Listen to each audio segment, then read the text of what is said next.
At saka yung mag-complain yung Department of Finance. Teka muna kanya, baka kanya, malay mo, kasi kami naglatag dyan. Kasi, kaya ko nabanggit yung Department of Finance, ang una ko kasing gagawin sana, yung 12% VAT, aalisin natin. Yun naman ang isa. Isang Magkaiba paraan. ito eh. 12% bat sa mga Kuryente. bayan ng kuryente. Opo.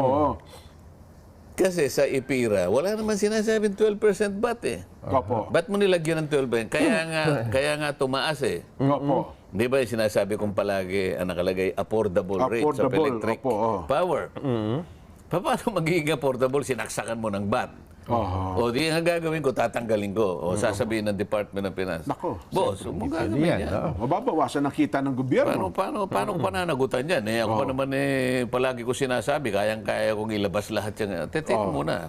Huwag ka makikipag-away sa batas, pare.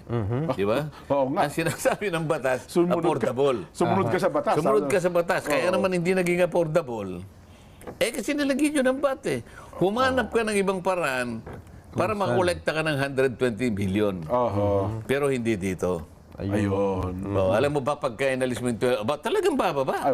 Instant po yun. Pati mga negosyante, tuwan-tuwa. Oho. 12% VAT. Oho. Yan ang sinasabi ko sa inyo.